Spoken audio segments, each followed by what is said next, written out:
Saudara-saudari yang terkasih dalam nama Tuhan kita Yesus Kristus, kita bersyukur karena hari ini kita bisa kembali dalam program belajar Alkitab, Renungan satu pasal satu hari. Nah, hari ini kita akan masuk ke dalam Kejadian pasalnya yang ke-20.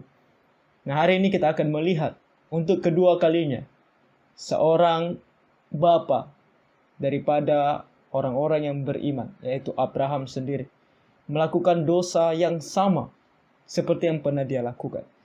Dan tentunya di tempat yang berbeda, kepada orang yang berbeda, namun jenis dari apa yang dilakukan sama persis. Dan dari sini kita akan melihat pertama, bagaimana rapuhnya seorang manusia. Dan kita harus belajar untuk tidak seperti Abraham dalam kasus ini. Dan yang kedua, kita melihat kemurahan Allah yang begitu besar, yang begitu luar biasa kepada anak-anak. Oleh karena itu, sebelum kita merenungkan firman Tuhan, kita nyanyikan satu lagu. 254, Kuperlukan Juru Selamat. Kuperlukan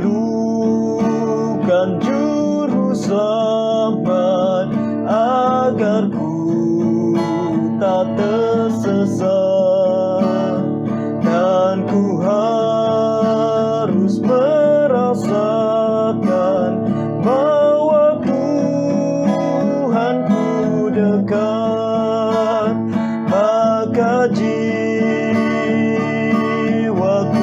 teduh, tiada takut dan gentar, bila Tuhanku menuntun, tiada aku mengeluh. Kuperlukan Juru Selamat, karena imanku lemah, yang menghibur, menguatkan, sungguh tiada bandingnya, maka jiwaku teduh, tiada takut dan gentar, bila Tuhanku menuntun, tiada aku mengeluh.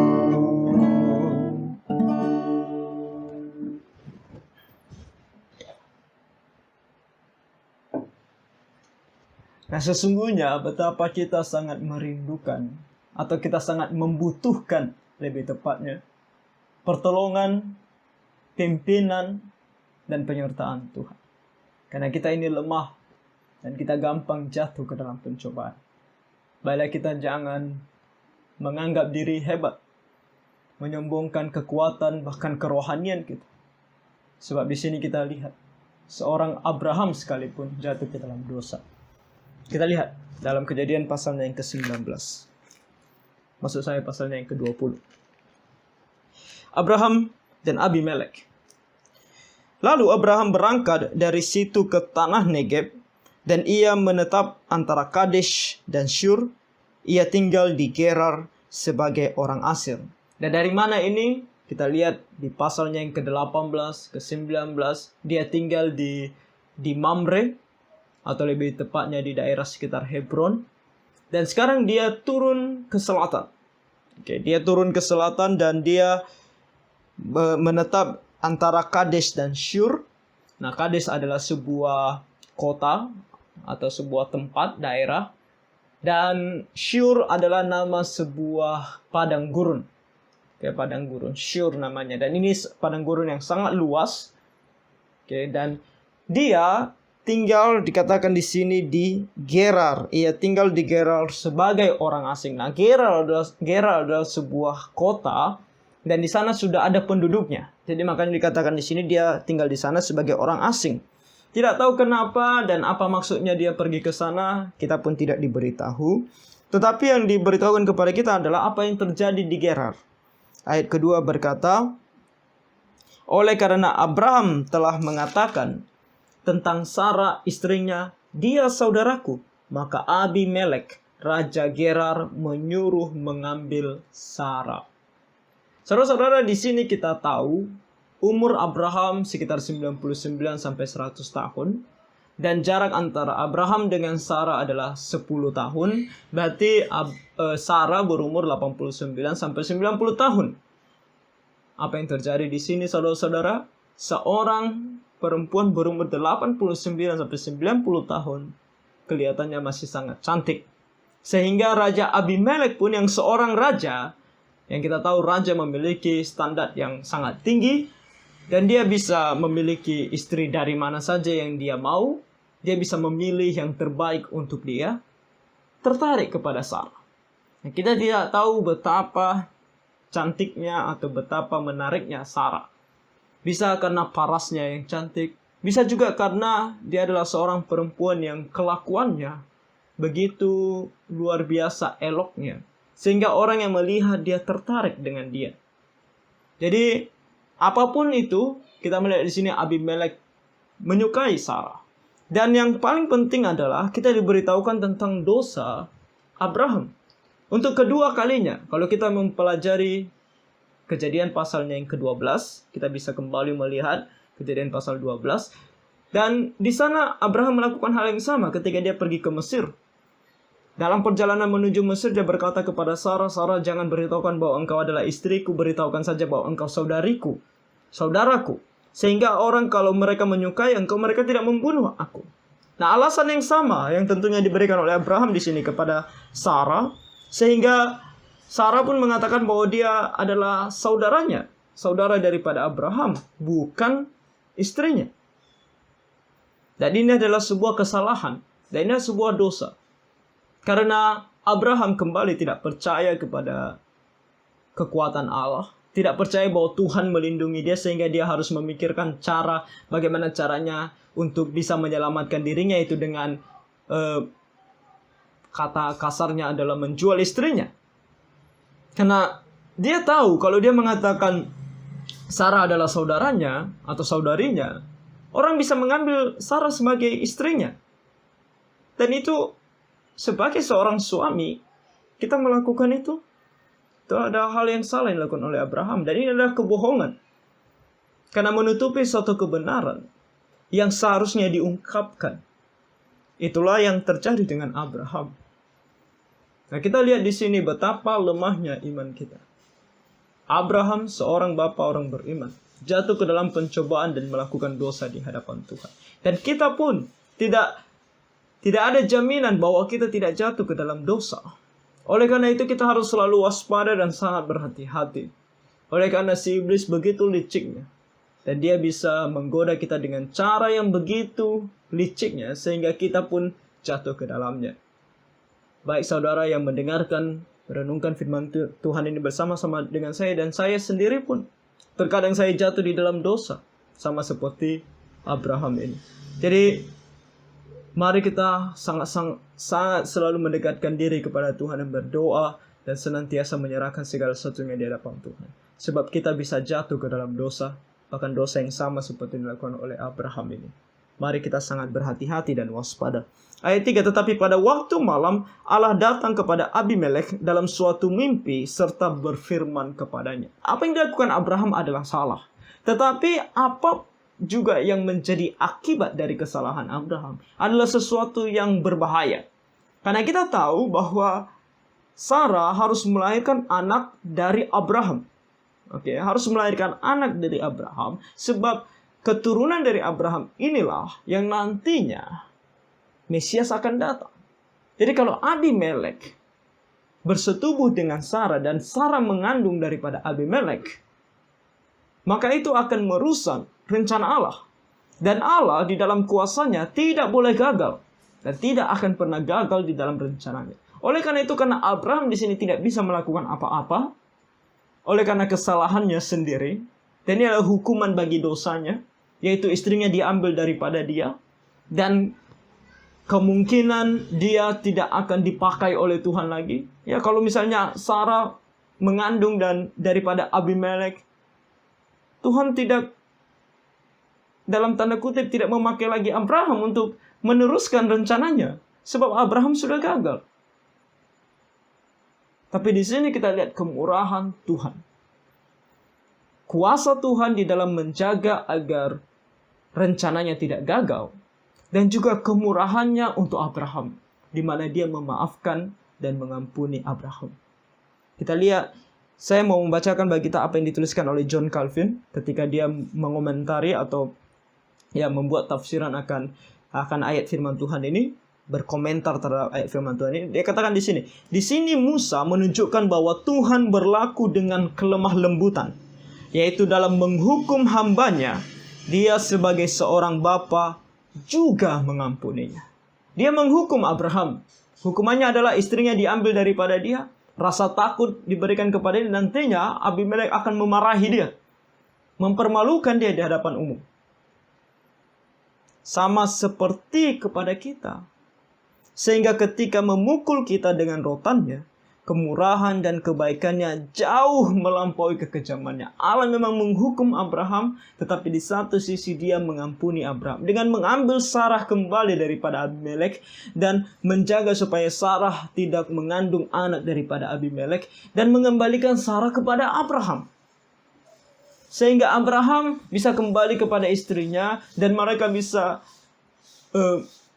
melahirkan anak yang menjadi keturunan atau nenek moyang dari sebuah bangsa yang besar yang olehnya nanti Kristus lahir. Jadi kita melihat di sini kegagalan manusia dan kemurahan Allah. Dan itu juga yang terjadi dalam kehidupan kita. Nah, kita lihat di sini apa yang terjadi selanjutnya. Allah datang kepada Abimelek dalam suatu mimpi. Katanya, engkau harus mati oleh karena perempuan yang telah kau ambil itu sebab ia sudah bersuami. Nah, perkataan Tuhan di sini bukan berarti bahwa Tuhan langsung membunuh Abimelek. Ini adalah perkataan yang mengancam Abimelek. Artinya Abimelek, kamu harus mati. Bukan berarti sekarang kamu mati. Artinya kalau kamu tidak mendengarkan perkataanku ini, kamu mati. Aku akan menghukum engkau. Karena Sarah yang kau ambil itu. Sebab ia sudah bersuami. Tuhan mengatakan hal ini dan Abimelek langsung mengerti bahwa sebenarnya Sarah adalah istri daripada Abraham. Ayat 4, adapun Abimelek belum menghampiri Sarah. Jadi firman Tuhan menuliskan dengan sangat detail. Sehingga jangan ada pertanyaan di kepala kita. Jangan-jangan mereka sudah bersetubuh dan kita menuduh bahwa nantinya Ishak bukan anak Abraham. Jadi Tuhan sudah mengetahui pola pikir kita. Betapa liciknya si iblis akan menggoda kita dan membuat kita ragu kepada rencana Allah. Dan membuat kita mengatakan Allah gagal di dalam rencananya. Sehingga Tuhan menuliskan sebuah kalimat yang sangat penting ini. Yaitu adapun Abimelek belum menghampiri Sarah. Jadi mereka belum bersetubuh sebagai suami istri. Oke. Nah berkatalah ia, Tuhan apakah engkau membunuh bangsa yang tak bersalah? Abimelek berkata kepada Tuhan, masakan engkau membunuh bangsa yang tidak bersalah? Bukankah orang itu sendiri mengatakan kepadaku, dia saudaraku, dan perempuan itu sendiri telah mengatakan, iya saudaraku. Jadi hal ini kulakukan dengan hati yang tulus dan dengan tangan yang suci.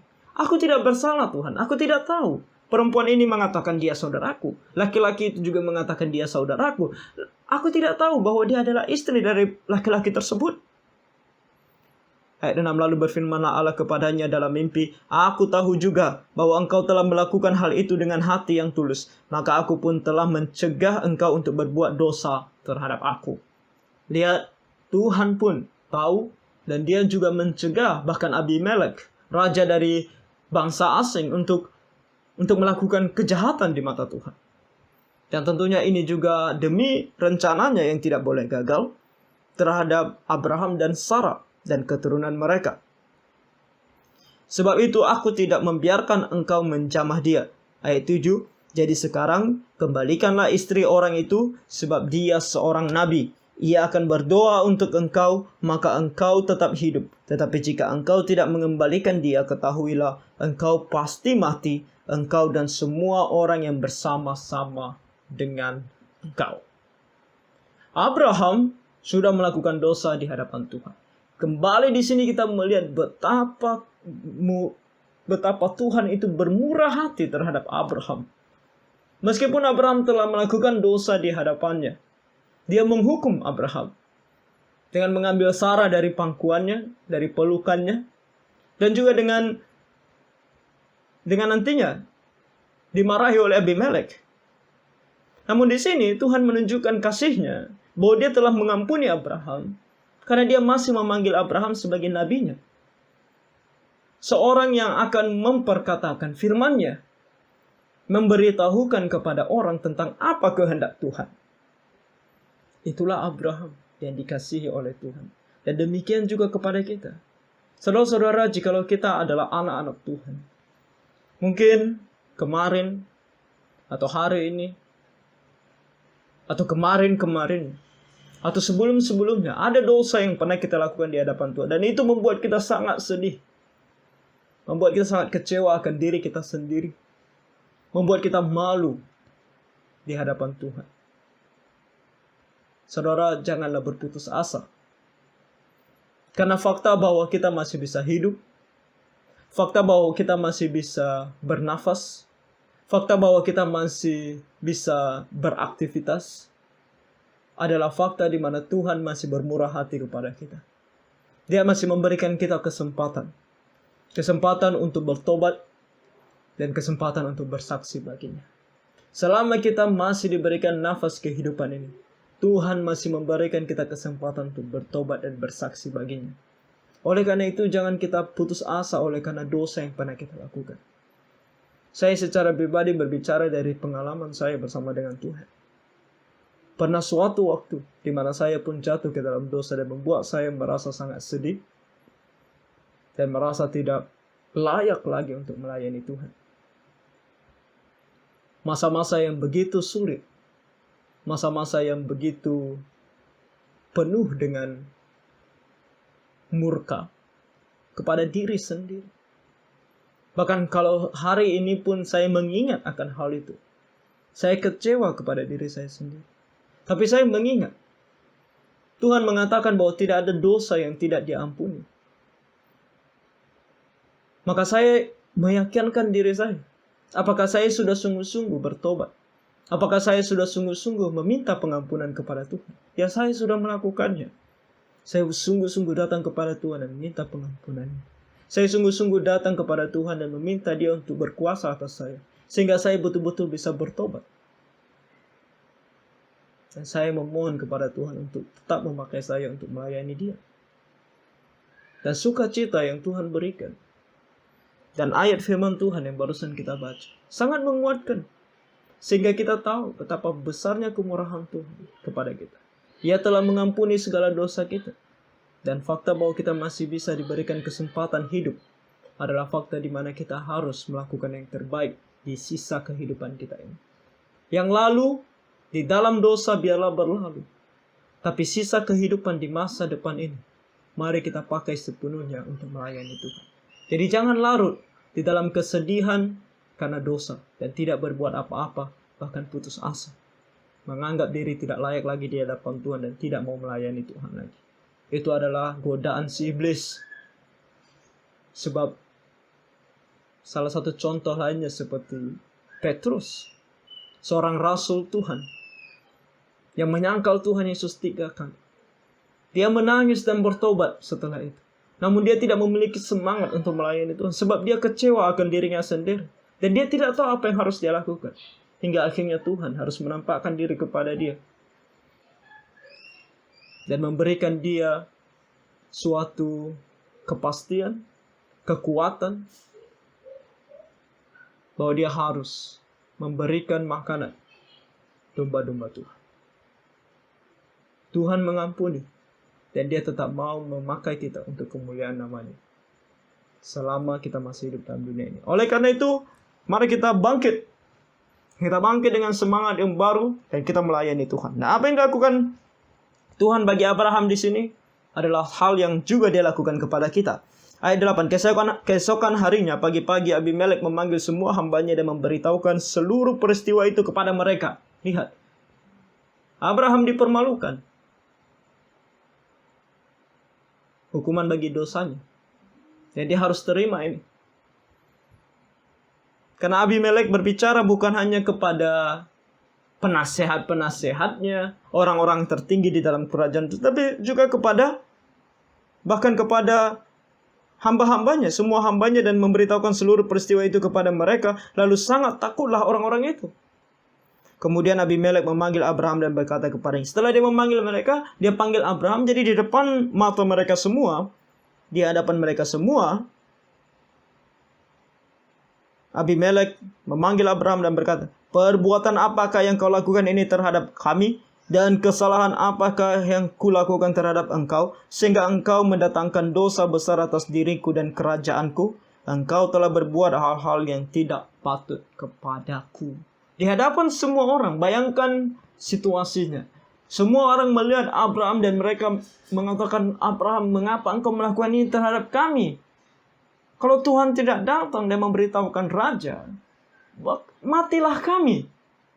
Mereka semua akan sangat menyalahkan Abraham dan berkata kepada Abraham, betapa kejinya engkau terhadap kami.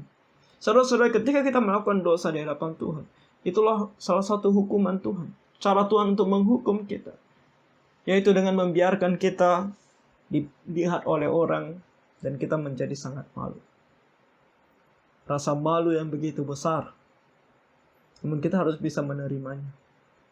Sebab itulah cara Tuhan menghukum kita dan menyadarkan kita akan dosa kita. Sehingga kita tidak melakukannya lagi. Sehingga kita tidak akan melakukannya lagi. Jadi kalau orang masih memandang kita sebagai orang berdosa, memandang kita masih seperti orang yang jahat, memandang kita rendah oleh karena dosa yang pernah kita perbuat di hadapan Tuhan, maka kita tidak perlu marah. Maka kita tidak perlu merasa khawatir dan takut. Sebab itu adalah salah satu cara Tuhan untuk menyadarkan kita dan membuat kita tidak melakukan dosa itu lagi. Dan di saat yang sama mengingat akan kemurahan. Sebab walaupun semua orang memandang kita rendah, tapi Tuhan telah mengampuni kita. Dan Dia masih tetap mau menyayangi dan memakai kita sebagai hamba-Nya. Jadi tidak perlu kita merasa marah, bahkan takut, khawatir akan masa depan kita. Karena semuanya ada di tangan Tuhan yang sudah mengampuni kita dan mau memakai kita kembali. Lagi kata Abimelek kepada Abraham, apakah maksudmu maka engkau melakukan hal ini? Lalu Abraham berkata, aku berpikir, takut akan Allah tidak ada di tempat ini. Tentulah aku akan dibunuh karena istriku. Lagi pula ia benar-benar saudaraku, anak ayahku, hanya bukan anak ibuku. Tetapi kemudian ia menjadi istriku. Jadi dia adalah, atau Sarah adalah anak dari, di sini dikatakan, benar-benar saudaraku, anak ayahku, hanya bukan anak ibuku. Tetapi kemudian ia menjadi istriku. Nah, ini ada dua penafsiran. Yang pertama adalah ayahnya memiliki dua istri, yaitu, dan berarti Sarah adalah saudari tirinya. Ataupun bisa dikatakan bahwa Sarah adalah anak dari saudara ayahnya.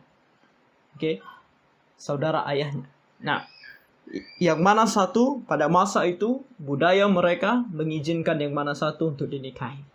Oke, jadi tentu ini adalah saudara daripada. Jadi dia tidak sepenuhnya mengatakan yang salah, tetapi di saat yang sama dia berbohong. Kenapa kita katakan dia berbohong? Karena dia sengaja menutupi suatu kebenaran untuk menutupi satu kebenaran, untuk menyelamatkan dirinya, agar dia tidak dibunuh.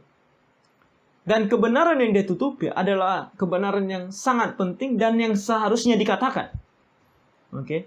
Jadi kalau kita memiliki sesuatu yang harusnya kita katakan, tetapi kita tidak katakan secara licik, dan kita tahu itu untuk melindungi diri kita sendiri, itu kebohongan.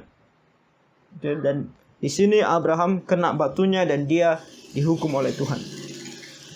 Ayat 13, ketika Allah menyuruh aku mengembara keluar dari rumah ayahku, berkatalah aku kepada istriku, tunjukkanlah kasihmu kepadaku yang dikatakanlah tentang aku di tiap-tiap tempat di mana kita tiba. Ya saudaraku, saudara-saudara, ternyata di sini Abraham melakukan ini bukan hanya di Mesir, bukan hanya di Gerar, tetapi dari mereka keluar dari tempat ayahnya, Abraham sudah mengatakan ini kepada Sarah. Dan dua kejadian ini terjadi oleh karena rencana mereka yang sudah mereka rencanakan. Jadi Abraham memang tidak belajar dari kesalahan yang pertama. Dan sekarang dia mengulanginya dalam kesalahan yang kedua ini. Sehingga Tuhan kali ini membuat dia sangat malu. Oke. Nah di sini dikatakan ayat 14, kemudian Abimelek mengambil kambing domba dan lembu sapi, hamba laki-laki dan perempuan, lalu memberikan semuanya itu kepada Abraham. Sarah istri Abraham juga dikembalikannya kepadanya. Dan Abimelek berkata, negeriku ini terbuka untuk engkau, menetaplah di mana engkau suka. Lalu katanya kepada Sarah, telah kuberikan kepada saudaramu 1000 shikal perak, itulah bukti kesucianmu bagi semua orang yang bersama-sama dengan engkau, maka dalam segala hal engkau dibenarkan. Apa yang dilakukan Abimelek di sini adalah hukuman bagi Abraham, bukan hadiah. Nah ini diartikan sebagai olok-olokan atau penghinaan bagi Abraham. Abraham bukan orang yang miskin. Dia orang yang kaya. Kita melihat bagaimana kekayaannya begitu banyak. Bahkan dia mempunyai hamba ratusan orang. Tapi di sini Abimelek memberikan dia begitu banyak hal. Dan lihat apa yang dia katakan kepada Sarah. Dia enggak mengatakan, Sarah ini saya berikan kepada suamimu. Enggak. Dia katakan apa? Lalu katanya kepada Sarah, telah kuberikan kepada saudaramu. Di hadapan semua orang, Abraham, engkau adalah suami yang tidak berani menjaga istrimu. Kamu tidak mempunyai nyali. Seharusnya suami yang baik adalah dia yang rela bahkan mati untuk istrinya. Dia akan mempertahankan istrinya sampai mati. Walaupun nyawanya harus hilang, dia akan tetap mempertahankan istrinya supaya tidak diambil orang. Tapi kamu ini mengatakan bahwa dia adalah saudaramu. Betapa malunya. Itu yang dikatakan maksud dari perkataan Abimelek ini untuk Abraham. Jadi ini bukan hadiah. Ini adalah untuk mempermalukan Abraham. Dan kali ini Abraham harus sudah sangat-sangat mempelajari kesalahannya. Tapi Tuhan bermurah hati. Lalu Abraham berdoa kepada Allah, dan Allah menyembuhkan Abimelek dan istrinya dan budak-budaknya perempuan sehingga mereka melahirkan anak. Ada di antara mereka atau selama ini, mereka adalah orang-orang yang mandul. Dan seperti kata Tuhan tadi, bahwa Tuhan mengatakan kepada Abimelek bahwa Abraham adalah nabiku. Datanglah kepada dia, kembalikan istrinya, maka dia akan memberkati engkau. Dan Abraham memberkati mereka dengan berdoa kepada Allah supaya Allah membuka rahim mereka. Sehingga orang-orang di Gerar bisa memiliki anak. Dan Tuhan mendengarkannya. Sebab tadinya Tuhan telah menutup kandungan setiap perempuan di istana Abimelek karena Sarah istri Abraham itu. Tuhan menghukum Abimelek, bukan menghukum, melainkan memberikan mereka peringatan. Inilah yang akan dilakukan Tuhan. Jadi selama dari mulai Sarah diambil, Tuhan berkata kepada Abimelek, kalian semua tidak akan melahirkan anak.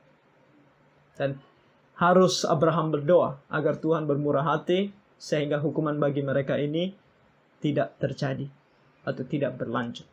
Jadi Abraham meski berdosa di hadapan Tuhan, Tuhan bermurah hati dan dia memaafkan Abraham dan memakai Abraham kembali. Bahkan doanya didengarkan oleh Tuhan sehingga bangsa Gerar bisa kembali memiliki keturunan.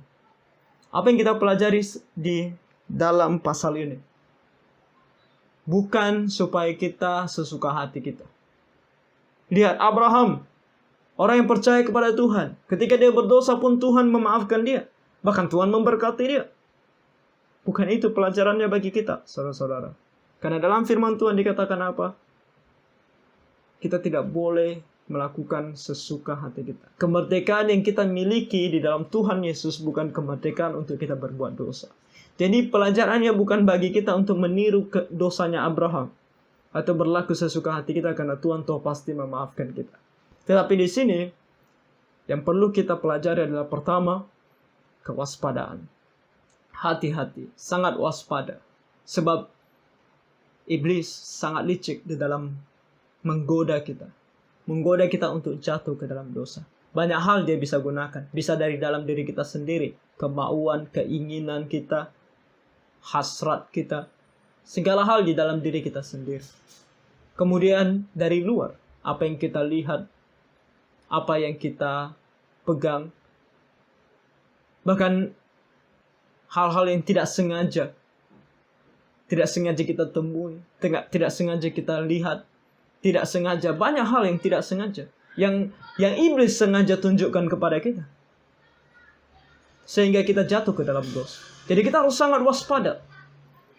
Abraham tidak waspada sehingga dia jatuh ke dalam dosa, dan kita jangan seperti Abraham, dan kita harus sangat-sangat waspada.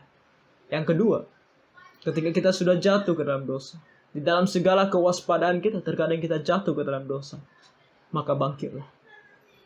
Jangan putus asa. Fakta di mana kita masih diberikan nafas kehidupan, masih diberikan kesempatan oleh Tuhan, maka kita harus bangkit dan memuliakan nama Tuhan di dalam sisa-sisa kehidupan kita yang ada. Dan yang ketiga, di dalam kebangkitan kita untuk melayani Tuhan kembali, kita diberikan penghiburan bahwa Tuhan sungguh sangat bermurah hati. Dia mengampuni kita seberapa besar pun dosa yang kita lakukan. Dia selalu membuka tangannya untuk menerima kita kembali. Jadi jangan pernah merasa takut, jangan pernah merasa tidak layak untuk datang ke hadapan Tuhan. Datanglah ke hadapan Tuhan dengan berlutut dan berdoa, meminta pengampunan daripadanya. Maka sebesar apapun dosa kita itu, Dia akan mengampuni kita. Betapa besarnya kemurahan Tuhan. Dengan itu kita akan memuji nama Tuhan. Memuji nama Tuhan senantiasa, mengingat betapa besarnya kemurahannya kepada kita semua. Jadi 3 hal ini dalam menjadi semangat kita untuk bangkit dan melayani Tuhan mulai hari ini. Yang berlalu biarlah berlalu, dosa yang telah berlalu biarlah berlalu. Waktunya bagi kita untuk berubah 180 derajat dan hidup berkenan kepada Tuhan, menjadi saksi bagi Dia sampai kita menutup mata. Kiranya Tuhan menolong kita semua. Tuhan memberkati.